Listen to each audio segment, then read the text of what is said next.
दिल्ली का इतिहास पढ़ते समय जब भी किसी राजा की बात होती है तो दो टर्म्स आपने ज़रूर सुने होंगे। पहला है सुल्तान और दूसरा है बादशाह। ये दोनों ही टर्म्स दिल्ली की गद्दी पर शासन करने वाले राजाओं के लिए इस्तेमाल होते थे। लेकिन अगर आप ध्यान दोगे तो आपको पता चलेगा कि दोनों ही टर्म्स को अलग अलग इस्तेमाल किया जाता था। यानी कि सुल्तान को बादशाह नहीं कहा जा सकता था और बादशाह को सुल्तान नहीं कहा जा सकता था। अगर इसके एग्जाम्पल समझना है तो आपने अकबर को बादशाह अकबर के नाम से पढ़ा या सुना होगा, लेकिन सुल्तान अकबर कभी भी नहीं सुना होगा। ऐसे ही आपने रज़िया सुल्तान या सुल्तान अलाउद्दीन खिलजी सुना होगा, लेकिन कभी भी अलाउद्दीन के आगे बादशाह अलाउद्दीन नहीं सुना होगा। यह एक ही जगह का है लेकिन उन्हें अलग अलग इस्तेमाल किया जाता है। आखिर दोनों ही टर्म्स का मतलब क्या है? आज के इस वीडियो में हम सुल्तान और बादशाह के इसी अंतर को जानेंगे और वीडियो देखने के बाद आपको समझ आ जाएगा कि अकबर सुल्तान क्यों नहीं था और अलाउद्दीन बादशाह क्यों नहीं था। तो वीडियो को बिल्कुल भी स्किप मत कीजिएगा, क्योंकि अपना इतिहास नहीं जानोगे तो खुद को कैसे पहचानोगे। सुल्तान और बादशाह के इस अंतर को समझने के लिए हमें जाना होगा उस टाइम पर जब इस्लाम के आखिरी पैगंबर मोहम्मद की मृत्यु हुई और उसके बाद 4 पवित्र खलीफा बने। इस वक्त तक इस्लाम को मानने वाले अनुयायियों में खलीफा ही प्रमुख थे। इन चारों खलीफाओं का जो भी आदेश होता था वो मानना होता था। ये 4 खलीफा थे, अबू बकर, उमर, उस्मान और अली। अली आखिरी पवित्र खलीफा थे। अब इस बात पर ध्यान दीजिएगा दोस्तों, इस्लाम में खलीफा और भी कई हुए हैं। यहाँ तक कि फर्स्ट वर्ल्ड वॉर के टाइम तक इस्लाम में खलीफा रहे हैं, लेकिन इस्लाम में सिर्फ इन्हीं 4 को पवित्र माना जाता है। अली के बाद जो भी खलीफा हुए उन्होंने तलवार के दम पर इस्लाम को फैलाने पर जोर दिया। करीब 150 सालों तक सब कुछ ठीक ठाक चला। इस बीच उम्मेद और अब्बास खलीफाओं ने इस्लाम के शासन को दुनिया के कोने कोने में पहुंचाया। भारत में भी इसी टाइम पर ही मीर कासिम का हमला हुआ था, लेकिन 9वीं सदी आते आते सिचुएशन बदल गई थी। अब्बास कमजोर पड़ने लगे थे और दुनिया के एक बड़े हिस्से में फैले इस्लामिक साम्राज्य में कई दूसरे गुट उठ खड़े हुए थे जो इस्लाम को फैलाने के साथ साथ अपना अलग साम्राज्य चाहते थे। लेकिन इस्लाम के मुताबिक मुसलमानों की पॉलिटिकल पावर का मालिक एक ही हो सकता था, यानी कि खलीफा। ऐसे में एक बीच का रास्ता अपनाया गया। मुसलमानों को जो वफादार अपना राज चलाना चाहते थे उन्होंने खुद को खलीफा का प्रतिनिधि कहना शुरू कर दिया।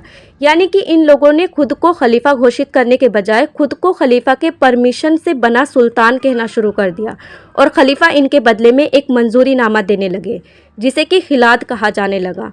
इसमें कुछ कपड़े और तलवार खलीफा की तरफ से भेजे जाते थे। अब इससे यह तय हो जाता था कि फला राजा उनकी मर्जी से शासन चलाने को आज़ाद है। इसका एक मतलब ये भी था कि जहां पर खिलात भेजी जाती थी वहां इस्लाम का कोई दूसरा नुमाइंदा रोल नहीं करेगा। इसलिए आपने नोटिस किया होगा कि दिल्ली में सुल्तान आपस में ही लड़ाई करके एक दूसरे को मारकर सुल्तान बनते थे। कोई बाहरी हमला मुसलमानों की तरफ से उन पर अक्सर नहीं होता था। यही नहीं, इसके पास खिलात होती थी, उनके पास मौका होता था कि मुसीबत के समय खलीफा से मदद ले सके। लेकिन भारत में इसकी नौबत आने नहीं पाई थी। सब कुछ कंट्रोल में था। अब अभी आपको समझ आया होगा कि सुल्तान असल में खलीफा नहीं थे, बल्कि खलीफा के अधीन उनके प्रतिनिधि थे। अब आपको जानकर हैरानी होगी दोस्तों कि सोमनाथ मंदिर को लूटने वाला और भारत के कई मंदिरों को तोड़ने वाला महमूद गजनबी सुल्तान की उपाधि पाने वाला दुनिया का पहला आज़ाद सुल्तान था। भारत के इतिहास को अगर आप देखोगे तो महमूद गजनबी के बाद सल्तनत काल शुरू होता है। साल 1192 में जब पृथ्वीराज चौहान को हराकर मोहम्मद गौरी दिल्ली का सुल्तान बनता है। यहाँ से लेकर यानी 1192 से लेकर साल 1526 तक दिल्ली पर जिसने भी शासन किया सब सुल्तान कहलाए। इसलिए आप इन 300 सालों में हर राजा के आगे सुल्तान शब्द सुनोगे, ना कि किसी दूसरे पद का इस्तेमाल सुनोगे। चाहे वो सुल्तान अलाउद्दीन खिलजी हो या रज़िया सुल्तान या फिर सुल्तान बलमन, ये लोग खलीफा से खिलाफत लेते थे और दिल्ली प्रशासन चलाते थे। लेकिन दोस्तों कहानी बदल जाती है मुगल काल की शुरुआत से, यानी कि साल 1526 में जब बाबर ने दिल्ली पर कब्जा किया तो उसने खुद को सुल्तान नहीं कहा बल्कि बादशाह कहा। अब आप ये पूछोगे दोस्तों कि सुल्तान तो चलो ठीक है, ये समझ में आ गया, आखिर ये बादशाह शब्द का क्या मतलब है? देखिए हुआ क्या था कि 1526 में हुई पानीपत की पहली लड़ाई बाबर ने ये जंग जीत ली थी। लेकिन इस टाइम तक सिचुएशन इंडिया में बदल गई थी। अगर आप ध्यान दोगे तो आपको पता चलेगा कि बाबर ने ये लड़ाई एक मुसलमान सुल्तान से जीती थी, यानी कि 2 मुसलमान राजाओं के बीच की ये जंग थी। इसलिए बाबर ने जब पानीपत को जीता तो उसने खुद को बादशाह कहा।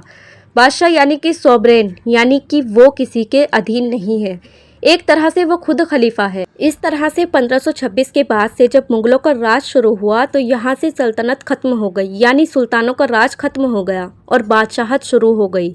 बादशाहत का मतलब ही था कि अल्लाह के बाद जो है वो मुगल हैं। यह मुगल अल्लाह के राजनीतिक प्रतिनिधि हैं, इसलिए अकबर ने कभी भी खुद को सुल्तान नहीं कहा। यहाँ तक कि जब मुगल साम्राज्य खत्म होने की कगार पर था, बहादुर शाह जफर जब बादशाह बने, उस टाइम पर भी उन्होंने खुद को सुल्तान नहीं कहा बल्कि बादशाह ही कहा। तो दोस्तों, अभी आपको समझ आया होगा कि इन दोनों शब्दों में इतना बड़ा अंतर है। इसलिए सुल्तान बादशाह शब्द का इस्तेमाल नहीं करते थे और बादशाह सुल्तान शब्द का इस्तेमाल नहीं करते थे। तो आपको ये क्लियर हो गया होगा। और ये वीडियो कैसा लगा हमें कमेंट में ज़रूर बताइएगा। वीडियो को लाइक और शेयर करना ना भूलें और ऐसे ही तमाम इंटरेस्टिंग कहानियों के लिए हमारे चैनल को सब्सक्राइब करें।